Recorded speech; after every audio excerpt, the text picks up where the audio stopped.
I know that I grew up at camp and loved it, and for years would say, oh, someday, maybe. And now I'm in a position to think about it, and I really just come here asking one question.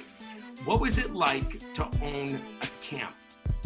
And he paused and looked at me, and he leaned back in his desk, and it was silent, and he began to cry.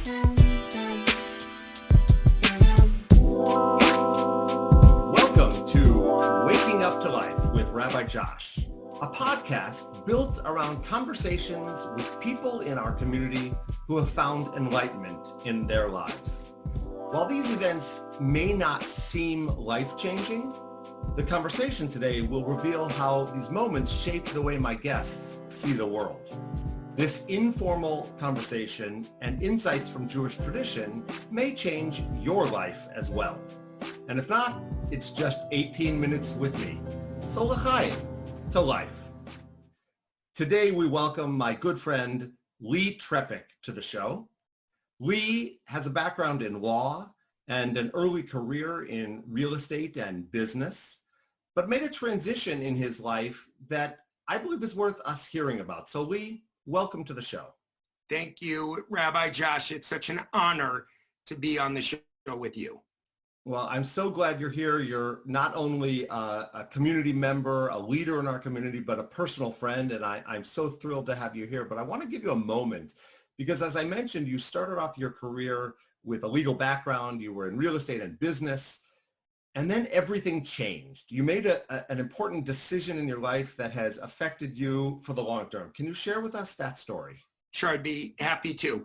I was in the business world following a brief time in law where we were in a family business, and we had sold our company and had this block of time where really I was exploring different opportunities that could interest me and areas that I'd potentially consider pursuing.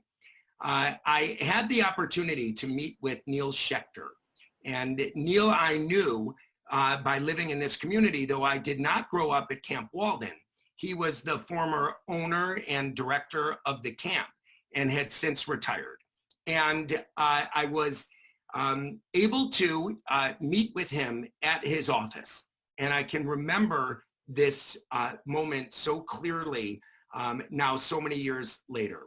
It was the year 2000. And I walked into his office where he was working part-time, and I sat in a chair in front of him. He sat behind his desk, and he said, Lee, I was told that you wanted to meet. I don't really know much more why, only that I was happy to meet, understood that you had some questions about career, and I'm here really to answer to the best that I can. And I said, I don't know, Neil, what exact course I want to follow and where this will lead. But I know that I grew up at camp and loved it, and for years would say, oh, someday, maybe. And now I'm in a position to think about it, and I really just come here asking one question. What was it like to own a camp? And he paused and looked at me. And he leaned back in his desk, and it was silent, and he began to cry. And he took a Kleenex off the side of his desk and said, you will have to forgive me. I'm very emotional when I think about camp and when I tell my story. And I remember my immediate response was, I don't know where this will lead, but there's something I hope. That somewhere way down the road, whenever that time comes, that someone will come to me and they'll say, hey, Lee, what was it like, fill in the blank, to be in that business, whatever area I chose. And I told him, I hope that it will lead me to that emotion, and then I'll know that I have chosen right. And we paused and just sort of held the moment, and I'll never forget it. And nothing happened from that point on by way of camp. It was the year 2000. I had continued along in other areas of work that I loved, that I believed in, and I was fulfilled by. And then in a different conversation, the Tamarack story had come to be. And 8 years later, I was hired as the director at Camp Moss of Tamarack Camps. And I hold that story to another beginning, and to take on where you shared, Josh, those life-changing moments, the emotion, the passion that Neil felt. I am happy to say that that now I sit back and feel the same, the power of the emotion of what that career has taken. So you and I are both camp people. And I understand, as a camp guy who met my wife at camp, just like you have a relationship with a woman who was your camp sweetheart. Uh, Here we are, two camp guys talking about the power of camp. What is it specifically that has transformed your world because of that camp experience? It's a great question, and there's so many. What I'm going to say is, it's like the front row seat to the best show. Every day, it's a different production that fills your soul. Literally, it's community, it's growth, it's independence, it's seeing people succeed beyond their hopes. It's being in a position to help people push past their comfort zones and watching them flourish and soar and then land in an area that person never believed possible. And to know that you play some part in a story, that makes it a show that every day it's like you can't wait to get back into the seat. And that's the power. There's so much that happens in a given time span of camp. But I think, Josh, it's the front row and into growth and into life. And isn't that what you're talking about? Waking up to life. I think that happens at camp every day at Degel. We wake up to life. And l'chaim, pray for it to be with good health and with all of the elements of life that we can positively embrace. You know, as I'm listening to you talk, it almost feels like we camp people are a little bit like the Wizard of Oz, sitting behind the curtain, watching the show go on, and people maybe give us the credit for what's happening, but really it's not us. It's the staff, it's the students, the campers themselves. The magic of camp happens, and we just orchestrate it, right? That's your role at camp. So how has that role as orchestrator of Tamarack Camps changed the way you see the world? Good point. Good question again. It's to surround Tamarack Camp Circle with the team, with people that can lead people. So you're an example of it, Rabbi. We created a Rabbi's Advisory Council, and it was to say we can respond Jewishly better by more voices around the table. We are a Jewish camp and proud of it. How can we enhance that circle, continuing to be inclusive and engaging, and that circle has added to it. It's the surrounding nature of the people that are with us. That expression, the team, I think about all the time. The Wizard of Oz example is good. I'm willing to be in a position to be in the front. And I recognize that I'm there by the support of the excellent work that so many people take on. And it requires ongoing yearly work and responsibility to assemble that team that is in place to lead. The summer counselors, the summer specialists, and the year-round work that goes into making each arm move is a part of the honor of being like a creator of the team, and then watching it unfold. That's the joy. And seeing counselors take on areas that maybe they didn't want to originally to even be put in, and then they're asking for that spot again next year. So the team and the people. It's interesting because I think what you're saying, correct me if I'm wrong, is that if you've done your work all year long and trained the right people and connected the right people and gotten the right people to do their jobs, you sit back in the summertime with the absence of, the urgent crisis that needs management and the big decisions that have to be made. You sit back and watch the magic happen because you're empowering your staff and your team to be the best that they can be. And that's something that is worth hearing right now, that if we can empower others to be their best, everything is better. Lead by example and watch the examples flow. Lead with kindness, with spirit, with energy, with a soul that cares, that matters, and push everybody appropriately in the same direction. Be kind, be sweet, be a difference maker in a positive way, and watch that magic unfold. And you're right. We know before the summer begins, if I were to close my eyes on a run, and I love running, you and I have talked about that through the years, and I can see in my last big run before the summer starts, I could see the summer in front of me and go area by area around our campgrounds and say, we're in position, we're in position, we're in position. And what's in position? It's the leadership on the ground. The facilities hopefully will speak for themselves. It's the magic that lifts the grounds higher. That's the people, that's the team. And yes, we can feel it. And our job is to be out there. That was very important to me when I started.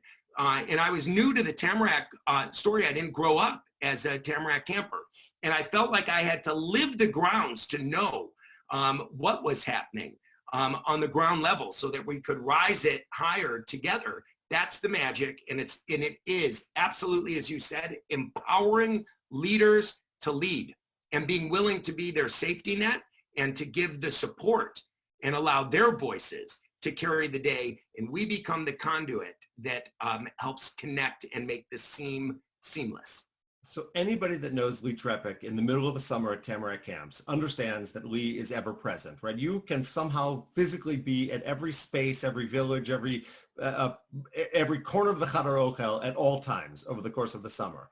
There are some people who might say it can't be real, right? He can't really be that guy all the time. But I think you are, correct? Josh, I remember in second grade having friends that would say, are you always going to be that excited about recess? And my answer then at 8 years old, and I remember it, is the same now years later. For what it is or what it is worth, I'm proud of consistency and staying true to my own self and never changing. And so I hope that I got the camp job. I hope for who I am and that I didn't become something that I wasn't. And so my answer is consistency. And I'm proud of what I've stood for, and it's never wavered. And I hope that can continue to lead Tamarack to safety, to energy, and to joy. And my mission is to be everywhere to the best I can. And recognizing when and if I can't, that there is energy in asking someone else to be there also. And so I want to be everywhere. I want to tag those that can step in where I can't.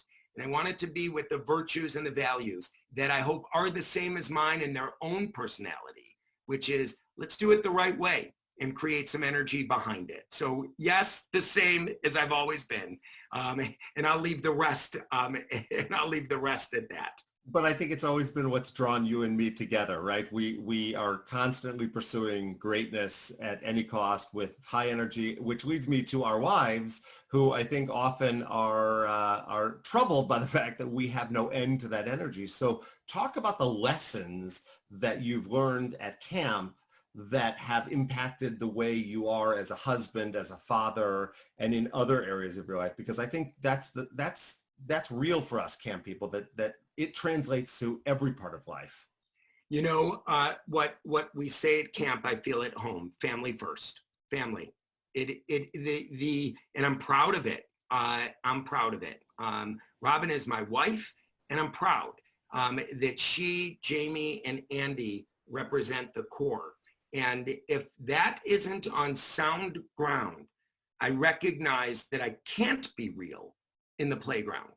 And that is what keeps me real and grounded.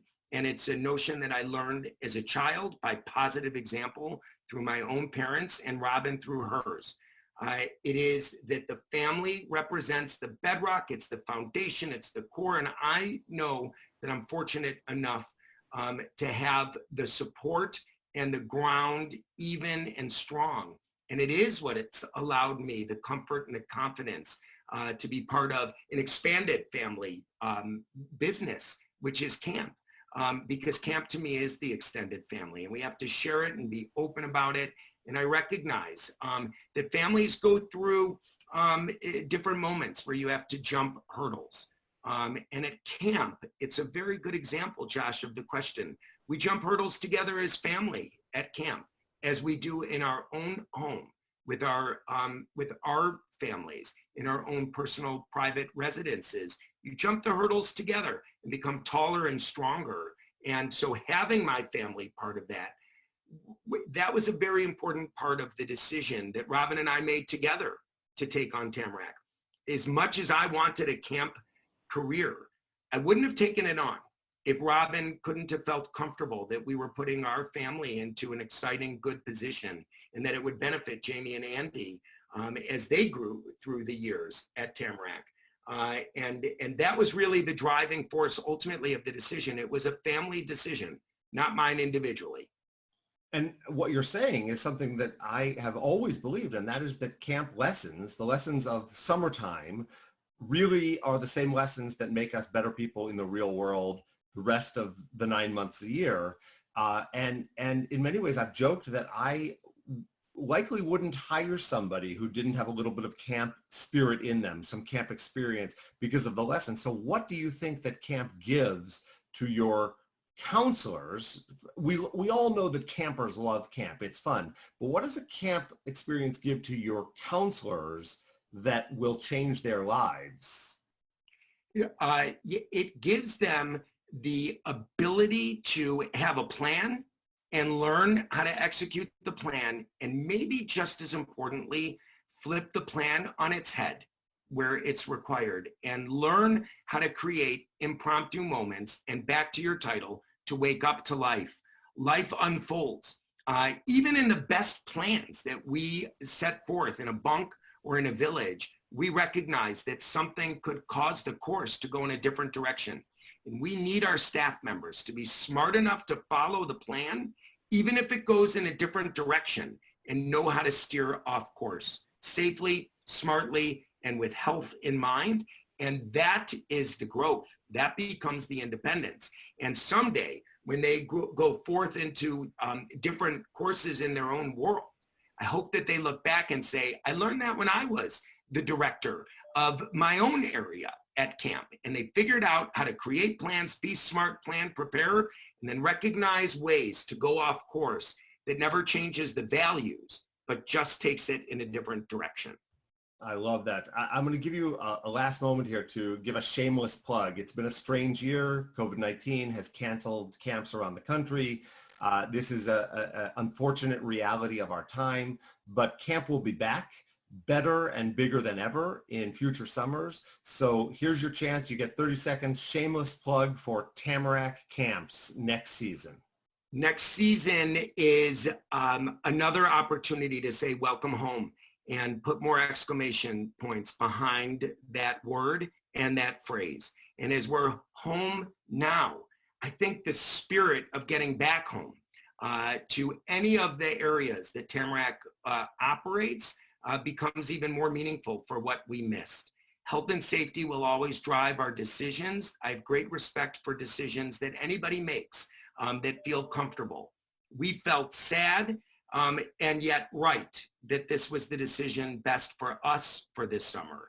What we really hope is that next summer it feels best and right to come right back home, and that we're healthy and well and running forward with even more energy by what we missed, and that we could learn from what we missed to appreciate even more what we could gain. So God willing, next summer, Tamarack Camps, physical camp, Camp Moss will be functional, outpost camps, travel camps, and Israel. We hope that we'll see you there in every one of those places together. So I have ended every podcast with a last question to my guests. I didn't tell you about this ahead of time.